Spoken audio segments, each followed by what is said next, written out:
आळंदीसाठी जो एक उपयुक्त भाग आहे आपल्यासाठी, तो आपण जास्त प्रमाणामध्ये पुढे घेतलेला आहे. हा जो जिथून मी वर्णन करत आलेलो आहे, स्वे स्वे कर्मण्य भिरतः, इथून एक ठराविक श्लोकापर्यंतचे 6-7 श्लोक आहेत. याच्यावर वारकरी संप्रदायाचे 90% अभंग आहेत. 90%. ह्या जितक्या ओव्या कळतील तितकं आपल्या दृष्टीने अतिशय चांगलं आहे. आणि स्वे कर्मण्य रथापासून क्रमयोगी किंवा कर्मयोगी याचं परिवर्तन साधकामध्ये कसं होतं, साधकाला प्रतिबंध कसा असतो, साधकाची मानसिक स्थिती कशी असली पाहिजेत, साधकाने आत्मज्ञान प्राप्त करता कसं केलं पाहिजेत, आणि ती साधना सफल होता होता आपल्याला जीवनामध्ये काय घडतं, हा आजचा आणि आपला उद्याचा प्रवास आहे. त्याचं मूळ वैराग्य आपल्याला कळावं याच्याकरता थोडा विशेष भर आपण त्या ठिकाणी दिलेला आहे. आणि भगवंताचं स्वतःचं वाक्य की वैराग्यवान कोणीही नसतं. जो व्यवस्थित कर्म करतो त्याला वैराग्याचा प्रसाद मिळतो. हे 2 गोष्टी पहिल्या आपल्या जीवनामध्ये पक्क्या केल्या पाहिजेत. कालपासून हा एकच विषय मी तुम्हाला जास्त करून सांगितलेला आहे. होतं काय, आपण कोणालाही वैराग्य समजतो, कोणाच्याही नादी लागतो आपण. त्याचं काही बिघडत नाही, पण नरदेहासारखं अनमोल किमतीचं आयुष्य तुमचं आमचं बर्बाद होतं. म्हणून जो ज्ञानोबांनी मार्ग सांगितलेला आहे की उत्तमपैकी कर्म करा, साधना करा, आणि कर्म करत असताना कर्तृत्वाचा मद आपल्यामध्ये नसेल, कर्मफळाचा आस्वाद आपल्यामध्ये नसेल, ते कर्म ईश्वरार्पण बुद्धीने होतं. मग ईश्वर काय करतो, आपल्याला ज्ञान मिळणारं वैराग्य आपल्याला प्राप्त करून देतो. संसिद्धिम लभते, ती संसिद्धी म्हणजे वैराग्य सिद्धी. शब्द नीट ऐका बरं का. वैराग्य सिद्धी देईजे प्रसायत आहे. सिद्धी, वैराग्य सिद्धी. शुकदेवाच्या जीवनामध्ये तुम्हाला ही सिद्धी पाहायला मिळेल. बापाला सुद्धा जो मानत नाही ते शुकदेव आहेत. बाप म्हणजे सर्वसामान्य नाही बरं का. महर्षी व्यास, नमोस्तुते व्यास विशाल बुद्धे, नाही मानत. वैराग्यच आहे ते. तुमच्या माहितीसाठी एक प्रसंग सांगतो, म्हणजे वैराग्य शब्दाचा आणखी अर्थ तुमच्या डोक्यामध्ये बसेल. वारकरी संप्रदायामध्ये एका कथेचा खूप गैरसमज निर्माण झालेला आहे की शुकदेवाला कच्च ठरवण्यात आलेत, आणि महाराज लोक फार चवीनं हा दृष्टांत सांगतात. शुकदेवाचा अहंकार दूर करण्यासाठी जनकाकडे पाठवलं आणि जनकाने असत्य ठरवलं. असा दृष्टांत नाही येतो. तुकोबारायचा अभंग आहे, त्याचा आशय आपल्याला कळत नाही.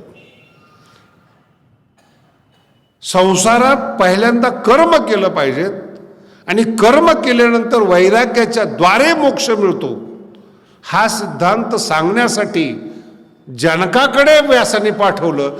मुळात ज्ञानेश्वरीच कीर्तन करायला माहीत नाहीत, त्याच्यामुळे सांगायचं काय, परंपरेने ऐकलेलं आपण पुढं पार्सल करतो की अरे शुकदेव तू वैराग्यवान आहेस, पण संसार वाईट नाही आहेत, संसारात राहून सुद्धा अलिप्त राहता येतं. याचं प्रत्यक्ष उदाहरण जर तुला पाहिजे असेल तर जनकाकडे जा. अर्थ कळाला तुम्हाला. निष्काम कर्म करत, जसं मी आता तुम्हाला सांगितलं, असक्तिरण विश्वंग पुत्रदार ग्रहादिशू. साधूला काही मुलं-बाळं नसतात का? साधू काही संसारात नसतो का? हे सिद्धांत स्वीकारलेले आहेत म्हणून वारकरी संप्रदायामध्ये परवानगी आहे, स्वीकार केलेला आहे त्याचा. पत्नी असते साधूला. ज्ञानोबा काय सुंदर दृष्टांत देतात. सावली सरसीच असे, असे जैसे सावली बरोबर असते, पण माझ्याबरोबर सावली आली का, सावली आली का कुणी बघत नाही ना, ती बरोबरच असते. स्त्रियेचे तैसे लोलुप्य नाही. पुत्र असतात, मुलं बाळा असतात, गोरवे बैसली रुखातळे, त्यांना तो सावली देतो, पण अलिप्तता आपली कायम ठेवतो. हे सिद्धांत शुकदेवाला पटले पाहिजेत आणि मुलांनी लग्न केलं पाहिजे. म्हणून व्यास महर्षीच्या मनातल्या इच्छा शुकदेवाकडे पाठवायच्या होत्या. देवी भागवतमध्ये अतिशय सुंदर याचं वर्णन आलेलं आहे. शुकदेव जनकाच्या द्वारे जातात, पायी पायी. बद्रीनाथ कुठे आहे आणि नेपाळ कुठे आहे, तुझा प्रवास लक्षात येईल. आणि जाता जाता वर्णन आलेले आहेत.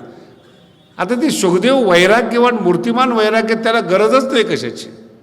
मागाशी तुम्हाला ओवी दिली मी, सम्यक ज्ञान नुदैजता, वेधेची तन्मयता. वेद म्हणजे मिळणार आहे हीच त्याची तन्मयता.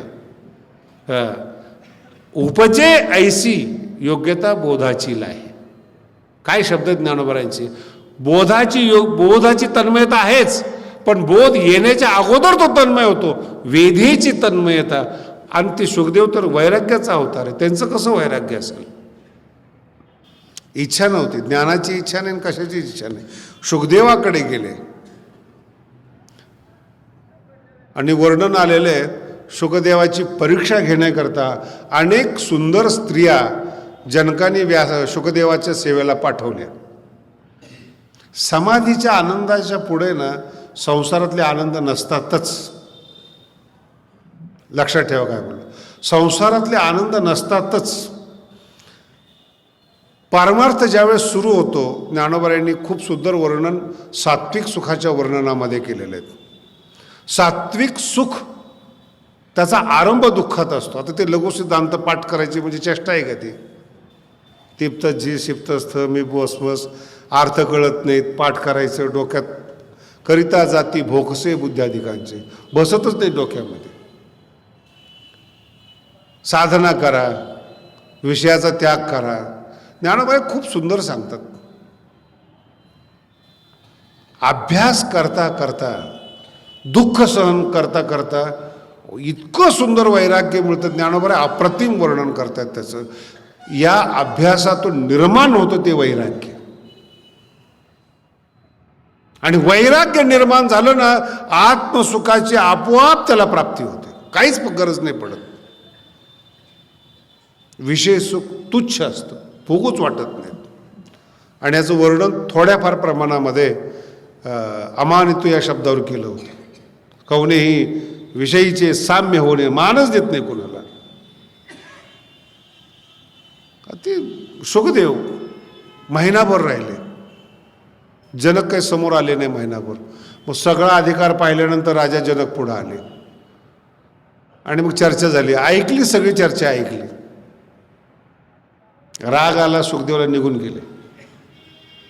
वडिलांनी विचारलं काय झालं, म्हणजे काय मूर्खाकडे पाठवलं होतंस म्हणे, काय अक्कल आहे त्याला. म्हणजे संसार करून कुठं परमार्थ करता येतो का. एकच घडत नाही तिथं दोन कसे काय घडणार. दोघाचा वादावाद निर्माण झाला त्या ठिकाणी, भयंकर वाद निर्माण झाले. ऐकलं नाही व्यासाचं, निघून गेले आणि समाधीमध्ये बसले.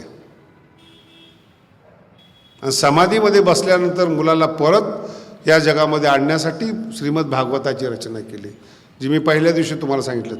बरहा पीडम नरवटोपुहू कर्णयोग कर्णकारम. आणि मग ते भागवतामध्ये आले. त्याचं ह्या सगळ्या घटना ज्ञानोबरांनी ह्या येत्या 7 श्लोकामध्ये जोडलेल्या आहेत. 7 श्लोकामध्ये सुखदेव परत येण्याची ताकद कशामध्ये, का त्यांनी ईश्वर भक्तीमुळे परत आले, काय ताकद आहे त्या भक्तीची. आणि ते परमार्थातलं ज्ञानोबरांचं वारकरी संप्रदायाचं हृदय आहे. हे सत्य असलं तरी सगळ्यात पहिली गोष्ट म्हणजे कर्म आणि वैराग्य. वैराग्य आपल्या जीवनामध्ये अत्यावश्यक वैराग्य. आणि मग वैराग्य करतं काय, वैराग्य तुमची मानसिकता तयार करतं. चांगलं कर्म केल्यामुळे ईश्वर तुम्हाला वैराग्य प्रदान करतो. आणि वैराग्य प्रदान केलं की ज्ञानोबरांची ओवी इतकी सुंदर आहेत, आपोआप विषयाची उलटी होते, वांत होय.